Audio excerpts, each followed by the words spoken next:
Terkadang yang nggak masuk akal ketika ada anak-anak tawuran, terus juga geng motor, dan lain sebagainya. Dan hari ini dari Kang Deddy Mulyadi menyelenggarakan pendidikan di militer supaya mendisiplinkan dari jam tidur, nggak begadang lagi, dan lain sebagainya.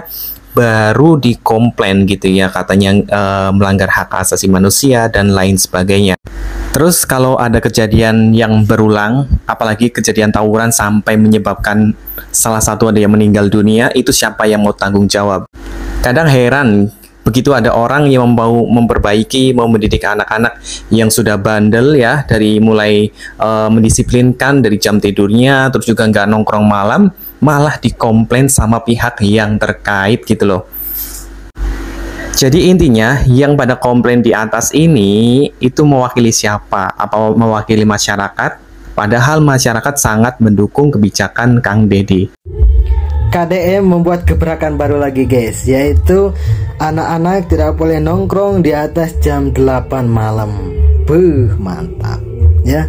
Nih baru pemimpin guys ya. Jadi anak-anak itu yang biasanya nongkrong, ya juga sering lihat gitu ya, miris anak-anak SD udah pada nongkrong di pinggir jalan, main HP, ngewed gitu ya, bergaul dengan anak orang dewasa, pokoknya mah pergaulan nangis emang di luar batas gitu ya. Lamun itu setuju, berarti orang tua menjerumuskan anaknya ke dalam jurang yang dalam ya. Pokoknya mah ini kebijakan sangat mantap ya. Berarti lamun ada kebijakan gitu, berarti harus ada yang sweeping ya. Pokoknya harus ada yang patroli setiap malam ya. Entah itu Satpol PP biar ada tugasnya, tugasnya ngegerusuk wae, ataupun polisi ya. Ditilang langsung ke polisi gitu ya.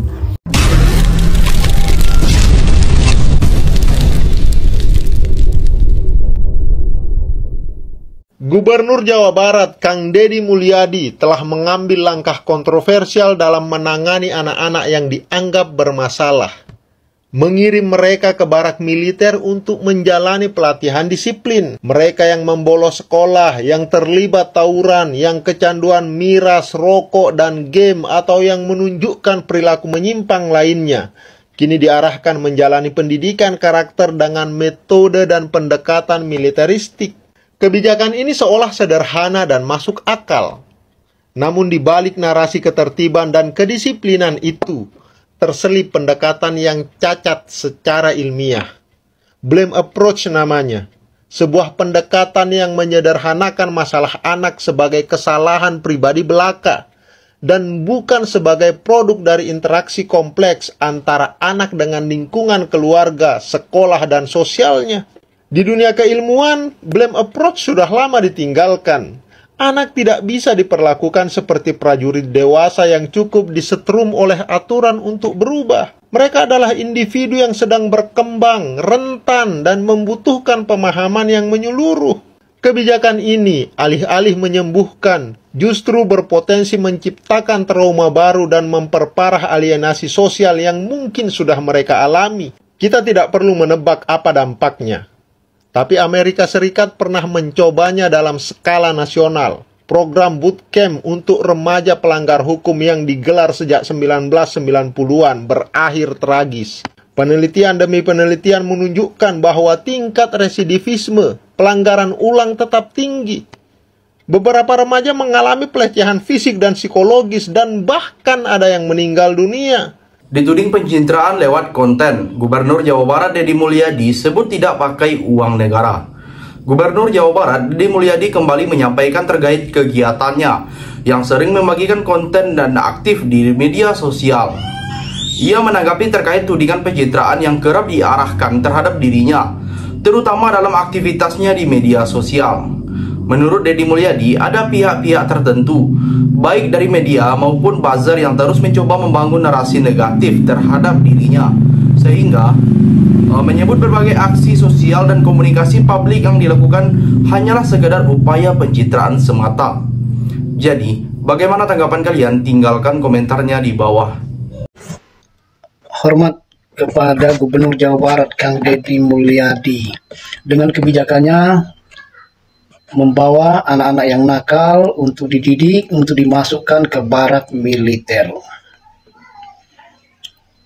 Ini satu kebijakan yang sangat tepat, sangat luar biasa. Kalau ada yang berpendapat atau mengatakan bahwa kebijakan Deddy Mulyadi ini adalah kebijakan yang putus asa, faktanya mana ada orang yang putus asa itu melakukan sesuatu untuk mengatasi masalah yang dia hadapi. Itu orang putus asa. Tapi Deddy Mulyadi tidak. Dia mengambil keputusan, membuat kebijakan untuk mengatasi persoalan-persoalan kenakalan remaja. Yang sebenarnya kalau kita lihat di lapangan, faktanya ini tidak bisa lagi digolongkan pada kenakalan remaja, tapi adalah satu kejahatan, adalah satu tindakan kriminal yang dilakukan oleh anak-anak remaja. Karena apa dilakukan oleh remaja-remaja yang disebut kenakalan remaja ini sudah menimbulkan korban jiwa. Kita lihat berbagai kasus tawuran yang menghilangkan nyawa, meresahkan masyarakat, meresahkan lingkungan, mengganggu ketenangan. Nah, yang paling penting adalah membuat khawatir kedua orang tua. Bayangkan KPAI ketika anak tiba-tiba pulang hanya mayat. Bagaimana perasaan kedua orang tua yang anaknya menjadi korban dari apa yang disebut dengan kenakalan remaja. Nah, Deddy Mulyadi melakukan kebijakan yang sangat luar biasa. Selanjutnya, Deddy membantah tudingan tersebut dan justru mempertanyakan motif serta sumber pendanaan para buzzer di media sosial tersebut. Ada kekuatan yang terus menframing saya bahwa saya melakukan pencitraan, ujar Deddy Mulyadi dalam unggahannya. Ia menegaskan bahwa seluruh aktivitasnya di dunia digital tidak menggunakan dana negara. Semua konten yang ia publikasikan dikelola sendiri melalui kanal pribadinya yang saat ini diminati secara organik oleh masyarakat luas. Jadi, bagaimana pendapat kalian? Silakan tulis komentarnya di bawah. Anggota DPRD fraksi Partai PDIP walk out karena tersinggung dengan pernyataan Kang Deddy Mulyadi di suatu acara. Tadi dulu dah, gue ngapa jadi kayak orang dongeng ya? Ya pokoknya itu dah ya. Kalian udah nongol belum di FYP kalian itu yang fraksi PDIP disuruh walk out? Kalau yang nggak tahu nih, gue tampilin sekelibet aja, soalnya panjang banget. Saya meminta juga, ya, sebagai kehormatan dan marwah DPRD ini untuk rapat paripurna hari ini, ya, saya meminta seluruh fraksi PD Perjuangan untuk tidak ikut atau walk out, termasuk Bapak Ono Surono, untuk sebelum selesai hubungan eksekutif dan legislatif baik. Terima kasih pimpinan. Silakan berdiri fraksi PD Perjuangan. Saya minta tidak ikut rapat paripurna dan walk out. Atas instruksi dari Pak Memo, saya keluar.